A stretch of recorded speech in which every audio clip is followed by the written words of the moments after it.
Hello সবাইকে। So HSC 2026-এর তথ্য ও যোগাযোগ প্রযুক্তির এমসিকিউ এবং সিকিউ এর সলভটা হচ্ছে আমরা দেখার ট্রাই করব, যেহেতু আমি এমসিকিউ এর পাশাপাশি তোমাদেরকে সিকিউটারও অ্যান্সার দেখাবো। সো ভিডিওটা একটু তাড়াতাড়ি আমাকে করতে হবে, কারণ যেহেতু অনেকগুলো জিনিস আছে। তো তোমরা ভিডিওটা দেখতে থাকো, আর যদি কোনো জায়গাতে প্রবলেম ফেস করো আমাকে জানাও।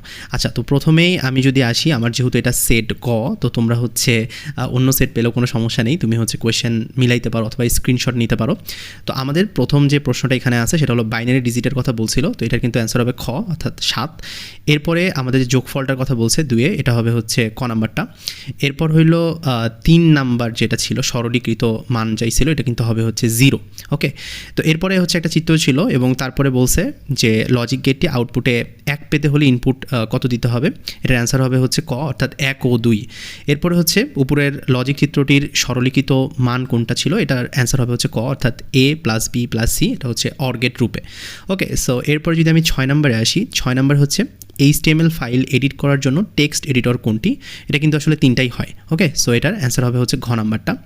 এরপরে যদি আমি আসি যে এখানে একটা টেবিল দেওয়া ছিল, তো 2টা টেবিলের মধ্যে বলছে যে রেজাল্ট টেবিলে আইডি ফিল্ড কোন ধরনের, তো এটা কিন্তু হচ্ছে ফরেন কি হবে না, এটা হবে হচ্ছে প্রাইমারি কি। আচ্ছা, এরপর যদি আমি আসি উদ্দীপকের টেবিল দুটির মধ্যে বিদ্যমান রিলেশনশিপের ধরন কোনটা, এটা হচ্ছে 1 to 1। এরপরে যদি আমি আসি মেশিন লার্নিং ব্যবহার করে তৈরিকৃত NLP সফটওয়্যার কোনটি, এটা কিন্তু হবে হচ্ছে খ নাম্বারটা, মাইক্রোসফট কোপাইলট। আচ্ছা, যদি 10 নম্বরে যাই যে নিচের কোনটি HTML ডকুমেন্ট টাইপ ডিক্লারেশনে ব্যবহৃত হয়, এটা হচ্ছে গ নাম্বারটা অ্যান্সার হবে। এরপরে যদি 11 নম্বরে যাই শারীরবৃত্তীয় বায়োমেট্রিক পদ্ধতি আসলে কোনটা, এটা হবে 1 ও 3, অর্থাৎ ফিঙ্গারপ্রিন্ট এবং হচ্ছে DNA পর্যবেক্ষণ। আচ্ছা, তো এরপরে যদি আমি হচ্ছে 12 নম্বরটা দেখি যে কম্পিউটার ও মাল্টিমিডিয়া প্রজেক্টরের মধ্যে ডেটা সঞ্চালন মোড কোনটা, এটা হচ্ছে সিমপ্লেক্স। ওকে, এরপর 13 নম্বরটার অ্যান্সার কী হবে যে বিট সিঙ্ক্রোনাইজেশন, এটা কি, এটা হচ্ছে 1 ও 2, অর্থাৎ বিট প্রেরণের সমন্বিত পদ্ধতি আর হচ্ছে বিটের শুরু এবং শেষ বোঝানো।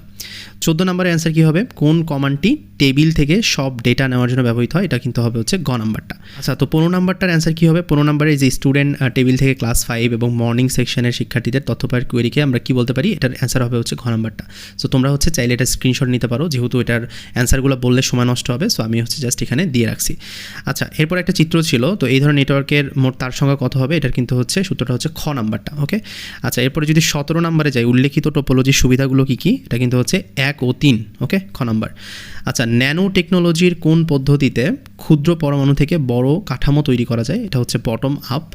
এরপরে আমাদের হচ্ছে একটা উদ্দীপক দেওয়া আছে, তো এই উদ্দীপকে বলছে একটি অফিসে 10টি কম্পিউটার এমন একটি কেন্দ্রীয় ডিভাইসের মাধ্যমে সংযুক্ত যা নেটওয়ার্কের ডেটা পাঠালে সব কম্পিউটারে চলে যায়। তোমরা জানো এটা কি, এটা হচ্ছে স্টার টপোলজি।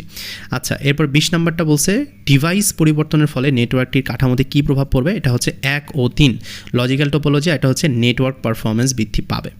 এরপর যদি আমি আসি 21 নাম্বারে সি ভাষায় উপাত্ত গ্রহণের কমান্ড কোনটি, এটা কিন্তু হচ্ছে গ নাম্বারটা অ্যান্সার হবে।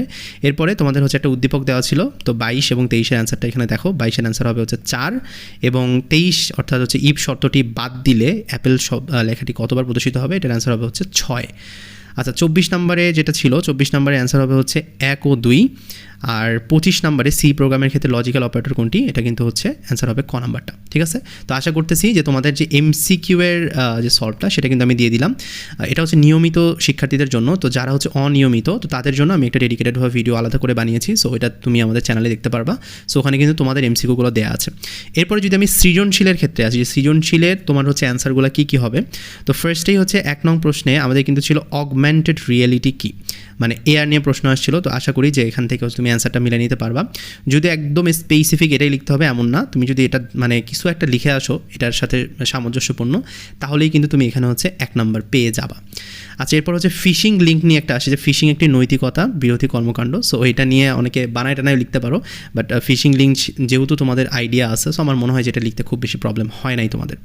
2 নম্বরে আমাদের ছিল হচ্ছে ব্যান্ডউইথ কি, এটা খুবই কমন প্রশ্ন, আমরা আমাদের সাজেশন ওইটা দিয়েছিলাম। এবং নেক্সট কোয়েশ্চেনটা ছিল যে স্বল্প দূরত্বে বিনা খরচে তারবিহীন যোগাযোগ সম্ভব কিনা, এটা অবশ্যই সম্ভব। এবং যেহেতু এটা ব্লুটুথ প্রযুক্তি নিয়ে বলছে, তো আমার মনে হয় যে এটাও খুবই ইজি কোয়েশ্চেন, এবং যারা আসলে কিছুটা ধারণা দিয়ে ব্লুটুথ লিখতে পারছো, আমার মনে হয় যে তারাও এখানে 2-এর মধ্যে 2 পেয়ে যাওয়া, সো এটা নিয়ে প্রবলেম নাই। এবার 3 নম্বরে আসি, ইউনিকাস্ট মোড কি, এটা খুবই ইম্পর্টেন্ট, সো এখানে অ্যান্সার দেওয়া আছে। এবং তোমরা যদি হচ্ছে ইউনিকাস্ট মোডের একটা এখানে এক্সাম্পল সাথে দিতে পারো তাহলে কিন্তু এখানে পরিপূর্ণ মার্কটাই তুমি পাচ্ছ, 1 নাম্বারই পাচ্ছ।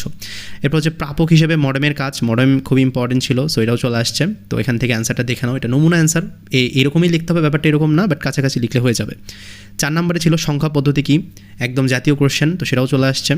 এরপরে খ নম্বরে তোমরা দেখতে পাচ্ছ খ নম্বরের কোশ্চেনটাও কিন্তু হচ্ছে তোমরা যে একদম হুবহু এটাই লিখছো, ব্যাপারটা এরকম না, আমি জানি এটা, বাট তারপরেও তোমরা যদি হচ্ছে আচ্ছা এর আশেপাশেও যদি কোনো তুমি হচ্ছে অ্যান্সার লিখে থাকো তারপরেও তুমি কিন্তু এখানে 2 পাচ্ছ, ওকে। আর যদি খুব খারাপ হয় তাহলে হচ্ছে 1 দিবে, ওকে। এরপরে যদি আমি 5 নম্বরে আসি, তো 5 নম্বরে দেখতে পাচ্ছ কাউন্টার কি, এটা আসছে। তারপর হইলো ন্যান্ড গেট থেকে অর গেট বাস্তবায়ন করা যায়, এই কোশ্চেনটারও অ্যান্সার আমি দিয়ে দিয়েছি। এরপর হচ্ছে হাইপার টেক্সট কি 6 নম্বরে আসছে। তারপর ডাইনামিক ওয়েবসাইটে ব্যবহারকারী ও ওয়েবসাইটের মধ্যকার দ্বিমুখী যোগাযোগ তৈরি হয়, এটাও কিন্তু এখানে ব্যাখ্যা করা আছে। সো আমার মনে হয় যে এই কোশ্চেনগুলো খুবই রেলেভেন্ট ছিল। তো 7 নম্বরে ছিল হচ্ছে ফরম্যাট স্পেসিফায়ার, সো এটা কি, তো এখানে হচ্ছে অ্যান্সার দেওয়া আছে। এবং সি প্রোগ্রামে ফাংশনের যে ব্যবহার রয়েছে, সো সেটাও কিন্তু এখানে দেওয়া আছে। তো আমার মনে হয় যে এটাও অনেকে তোমরা হচ্ছে পারছো, সো এটা নিয়ে আই থিঙ্ক খুব বেশি প্রবলেম তোমাদের হয় নাই।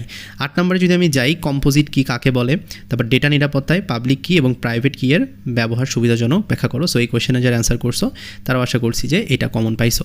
ক এবং খ যেহেতু খুবই খুবই ইম্পর্ট্যান্ট, এবং গ এবং ঘতে তোমার যদি হচ্ছে একদম পরিপূর্ণ অ্যান্সার নাও হয় তাও কিন্তু এখানে তুমি মার্ক পাবা, কিন্তু ক এবং খতে কিন্তু স্পেসিফিক অ্যান্সারই হইতে হবে, না হলে কিন্তু আসলে মার্ক পাওয়া যায় না।